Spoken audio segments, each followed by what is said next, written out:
Welcome back, everybody, to JMS Talks Comics, a new short video series I'll be doing talking about the industry I love and also the industry that rips my heart out on a daily basis. But before we go any further, please subscribe, hit the like button, hit the bell for notifications, and just so you know, this channel is monetized and now has the ability to accept members. If you want to become a member of the Superior Court, please join up today. We will be doing 4-month art giveaways, member-only streams where you can watch me work on Reaper Destroyer as I go throughout the rest of the year. All right, so what are we talking about today? Well, I'd like to talk about what happened to the Rockstar comic book artists. That's right, the generation that I grew up loving. The Jim Lees, the Rob Liefelds, the Todd McFarlanes, the Mark Silvestris, and basically everybody that started Image Comics and then made their mark on Marvel Comics. They became the Rockstar comic book artist generation. They're the ones that spiked sales, brought a ton of attention to comic books, and brought comic books into the pop culture. Hell, Liefeld even starred in a Levi's commercial, Levi's jean commercial, directed by Spike Lee, by the way. If you haven't checked it out, there's a video on YouTube you can check out. It's pretty cheesy, but pretty entertaining. But my thought process is, what happened to the next generation after that? Where was the generation that came in after these guys to take the industry to the next step? Now, I know you might be saying, yes, there were tons of great artists that came after them and tons of current artists today that you could consider Rockstar artists. But here's the difference of what I consider the Rockstar artists. The Rockstar artists were guys that created a buzz around a run on a particular title. You take Jim Lee with Uncanny X-Men into X-Men. You could do Todd McFarlane, Amazing Spider-Man, so on and so forth. That was a generation, a time in the 90s, the late 80s to early 90s, where guys were on titles for a while. They established themselves, they established the characters. You got to know the artists because they're on runs of 2 years, 3 years, whatever it might be on a particular book. And that created the Rockstar persona. So what happened? What happened to the next generation, the guys that came after them? Well, the current generation I'm talking about, they broke off. They formed Image Comics, which was awesome, and they found a ton of new talent. You're talking about Michael Turners, David Finch, Brett Booth, J. Scott Campbell, Stephen Platt, Joe Benitez. The list goes on and on of the amazing talent that they brought up through Image or discovered early on and brought them into Image. But there was a strange thing that happened. Around the late 1990s, they stopped being rock stars. They did. As talented as these guys were, they weren't making the impact in the industry that the previous generation had made before. So what is the reason for that? Well, I look at two things. One, there was the industry burst, the bubble burst in the industry, the downward spiral of the late 1990s, where the industry basically took a nosedive into the red. Comics weren't worth as much, the speculator boom happened. I could go on and on. That's not what this video is particularly about. But what happened with that, the outcome of that, is that when the industry came up for air, the writers took back control of an artist-dominated industry. When the artists rose up in the 90s, they created Image Comics. It was all about the art, flashy art, dynamic art. Art sold comic books, right? I think we can all understand that. But the writers took it back and they made sure that the artists would never have that kind of power again. Specifically, the companies came around and Marvel was like, we're never going to let another Image happen to us where we groom these guys and we make them stars and then they leave us and go on and do their own thing and become direct competition for us. DC definitely wasn't going to let themselves get pantsed like Marvel just did. So what they did is they started holding artists down. No longer did you see these artists doing long runs on characters.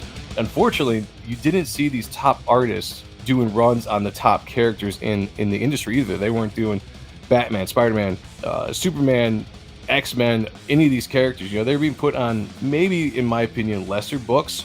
And you could say, like, yeah, let's get a superstar artist on a lesser book to kick off like a new character or a new miniseries or whatever.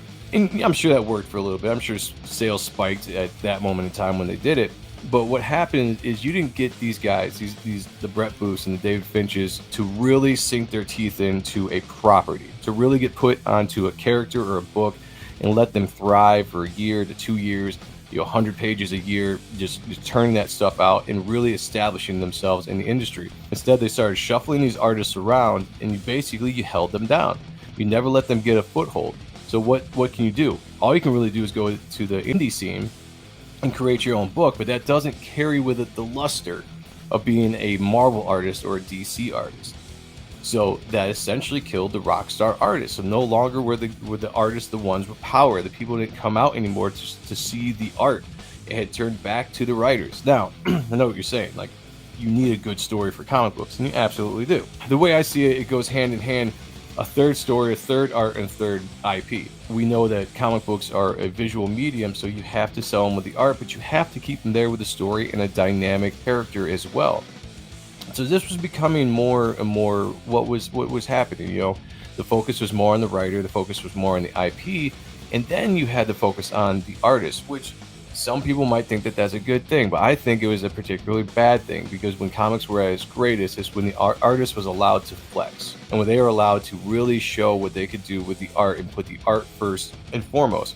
Now, that doesn't mean stories have to be bad. You have to put writing aside. No, like the tropes of the 90s where it was great art but bad storytelling, that didn't have to be the way it was. You could have the combination of both. But unfortunately, they decided not to. And what happened after that is you would start to now get a different kind of art style in. The 90s became passe, it became demonized, looked at as like this bad thing. Too much rendering, too much detail, like all this kind of stuff. You saw new art styles come in, faster art styles, cleaner art styles. They could pay these artists cheaper. The mega contracts that some of these artists were pulling before, they're no longer able to get, and the industry was fine with getting lesser known artists for, in my opinion, lesser work to go on these major titles, and they went forward. I think that was a major step back for comic books visually and, in my opinion, in general. You can go as far back to Jack the King Kirby and Steve Ditko, and you can look at some of the guys that came up in that era of comics. You're talking about the John Buscema's, the Sal Buscema's, the John Romita Seniors, Joe Kuberts, and they gave way to, later on, guys like John Byrne and George Perez, Neil Adams, Arthur Adams. Like, they're a generation on top of generation that took the torch from the generation before them and carried that, improved upon what the generation before them did, and made it better for the generation that was coming after them. After the 90s guys, and I call it Jim Lee, Rob Liefeld, Todd McFarlane, Mark Silvestri, the 90s guys, because that's where they made the biggest impact, that fell off. It fell off a cliff, like rock bottom, to where we are right now. Yes, there are amazing artists out there. There are still some guys I consider absolutely superstar guys, but they are held down by the industry right now. You can look at guys like Jason Fabon. By all accounts, should be the next superstar artist. I mean, that guy should be on one of the top DC titles, just having a 1 year, 2 year run on Batman or Superman or whatever, and you should bounce him to the next DC property. These are guys that should be the next superstar artists that are being held down because they are not getting the work, or probably more so not getting paid the way that an artist like their caliber should be being paid. So it sucks as an artist to see the industry go that way. But pretty much in closing, what happened to the Rockstar artists? They were pretty much put out to pasture. They were held down and not allowed to happen again.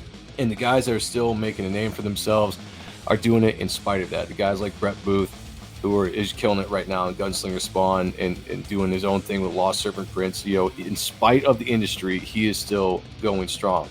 But some of these younger guys who have not, in my opinion, had a fair shake to really take the reins and run with the industry and dominate the industry for the next 10, 15, 20 years, like the guys that came before them, is because the industry failed them, the writers failed them, and also the mainstream failed them.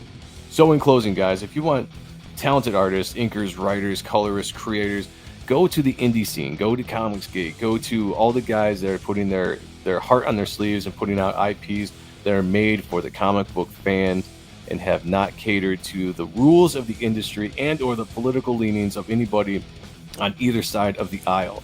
Go check out some awesome campaigns today. The future is in crowdfunding. The excitement and energy is in crowdfunding as well. Speaking of which, Reaper Destroy Everybody live on Indiegogo now. Please go check it out, back it. It is a phenomenal book with some of the amazing talent that I grew up loving in Top Cow themselves, with Joe Weems and Matt Bat Banyan working on inks with me. It's an absolute dream come true. So if you haven't backed it, please consider backing it today, and I will talk to you all later. Peace.